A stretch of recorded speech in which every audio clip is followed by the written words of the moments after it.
Welcome to this episode of Disrupt Education. I got Chevy Eccles here. Thanks for being here, man. We're in Brookfield. It's a hot day. That's all right. Sun's out, guns out. So tell us a little bit about yourself. So I am a 22-year-old college student, college grad, just graduated in May, and currently just working my summer job trying to get out to California so that I can pursue my dreams in fitness and helping people become the better versions of themselves. So. Right, nice. So tell us a little bit about that journey into getting to fitness, and we'll go back and now like your high school realm. Mm-hmm. What was your high school like, and how did you find out fitness is what you wanted to do? And then basically go take us through that path. Got you. So I kind of started actually way before high school. I started lifting weights in 6th grade. Oh, wow. I just kind of picked up the magazine one day and I was like, man, I would love that. And then there was a girl who I liked. That's typically how people get started. And she told me that she couldn't like me, but she liked my friend because he was bigger. And he wasn't necessarily more muscular, but he was just a bigger guy. Right. So I was like, okay, so I need to do that. And then there was also family issues that I was like, you know what, I want to empower myself. Mm-hmm. And so I started lifting weights. We had a gym at home.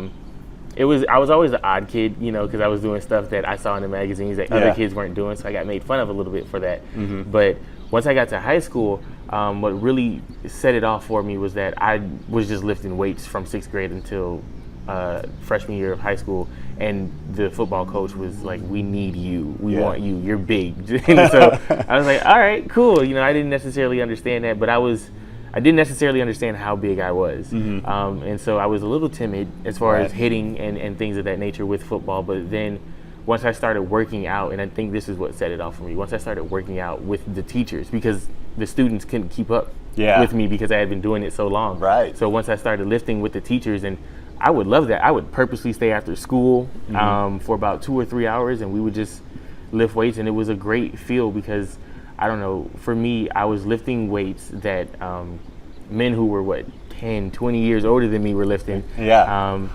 And we were just enjoying each other and like having great conversations and things of that nature. So that's what really set it off. And then at the beginning of freshman year, people would make fun of me, like I said, and I kind of got in trouble a little bit in high school because I was carrying around a gallon of water, and that was obnoxious at the time. And now at the end Not of so much, you see it all the time now. I swear, it's crazy to me. Even going back, some of the teachers who reprimanded me for that would say that now that's a thing. And so at the end of my senior year, I think that's when I got solidified and everything, because people were asking me advice, and these were the same people that were making fun of me before. So I was a little, I was like, ha, but also I was very willing to help because I'm just that type of person. I love helping people. So then did you graduate and then go into college thinking, did you go into the health kind of fitness industry in college, or how did that look? So when I went to college, my goals depended on a lot of things. It was basically the people around me. So I knew that I wanted to major in psychology to understand myself, because I from what I had heard with teachers was that I had a natural gift with talking to people, and also with just wanting to help people, even if it was at the detriment of my own. So I was like, okay, psychology, understand the mind. I always loved it. I was very interested in it. They had an AP class that I couldn't get into, so I kind of was like, all right, well, I'm gonna take a psych class in college, and I did. And first year didn't really go so well. But it never does. Right. And then once I got to talk to, I think my goal was in talking to people outside of the classroom. So talking to the teachers outside of the classroom who had PhDs in psychology, and I'm like, man, this turns into this. And then also going to counseling myself really propelled that forward. But when I started in college, I think I wanted to become, I said a psychologist, but then I was like, I don't want to listen to people's problems. I'm not that type of person, because I had done it so much in high school. Because part of personal training is a lot of people, if not all, want to tell you about what's going on at home. And so it gets very personal, because that's a vulnerable state for them to be pushing themselves in front of another person, being coached, and it's very intimate because it's one-on-one. So that built trust, and with that trust, you know, if they came in and they were off one day, they would tell me why. And so I was like, that's not really necessarily what I want to do. And then I think I had a girlfriend or two who, one of them said she wanted to be a nurse. I was like, yeah, I can do nursing. I can be a nurse. That's cool. And just looking at the benefits of all that, and then I think my mom wanted me to be a teacher, and I don't want to be a teacher. No, you don't. Right. I've been teaching for 18 years. You don't know. I can't. Yeah. Because I was one of those kids, so I can't imagine dealing with somebody like me when I was a kid. But then I was like, you know what? I don't want to do anything, because everything that everybody was doing and every kind of job that got thrown my way as far as the title and the description, I was like, none of this fits me at all. None of this is anything remotely close. Like, they may have benefits of it, but I know that eventually I would leave it and do whatever I would want to do. Right. Because entrepreneurship isn't taught, you know, in school and pushed. So what I decided was, all right, well, what am I passionate about? It's like, man, I love fitness. Like, I've been doing it since sixth grade. Sixth grade, that's amazing. It's subconscious at this point, and I realized now with learning, there was certain stuff that I've learned throughout this journey that I realized other people didn't, and a lot of people had said, oh, you know, train us, and to me, I was like, I don't really want to. Right. I was very hesitant. One, because I didn't think anybody would listen to me. Right. And two, because I'd never thought about paying somebody. I was like, I can't pay you, I'm not certified. So, or I can't have you pay me, I'm not certified. So, but then I got offered a training job by the school, and one of the teachers approached me and she said, well, we would pay you if, you know, there's a group of moms on campus and they want you to help train them. And I'm like, why do people keep asking me that? Like, just because I'm big doesn't mean I can teach somebody how to be big, you know, especially because I don't have patience like that with somebody. But I still never took that job. But then afterwards, it took for a girl on campus who was younger than me. She's actually still on the campus, and she started her makeup tutorials on YouTube, and she did one.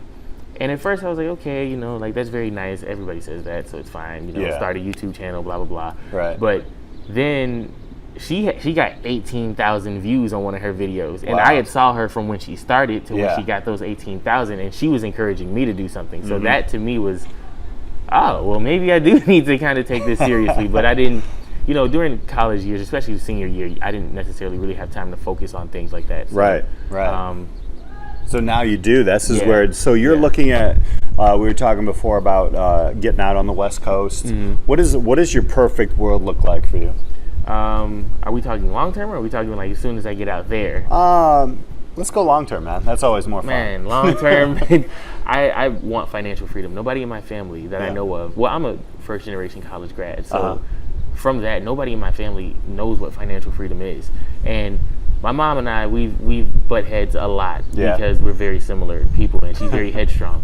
But also, she's very worried because I'm a black man in America from Chicago specifically, and the way that she thinks, and this is no fault to her, the way that she thinks is just, in my opinion, based on where she came from. Sure. So she can't, to a certain degree, whatever she says won't necessarily apply, because we have 17-year-olds who are millionaires right now, you know, and in order to get to places that I want to go, I have to do things differently than what has been done before me. Right. So my perfect world would be financial freedom, because I don't want the restriction of having to worry about how much is in my bank account. Say if I go on vacation, which is a huge thing. Even now, as I'm going to California on Wednesday, I'm like, I got to save money. You know, I would like to just, if I want to pay for people, you know, 10, 12 people of my closest friends to go out and it not be a big deal, I want to do that when we go to a restaurant, because I want people to understand that, you know, I'm doing what I love, and I'm also not having to worry about that. And to also show my younger sisters, I have 2 younger sisters, one of which just graduated high school,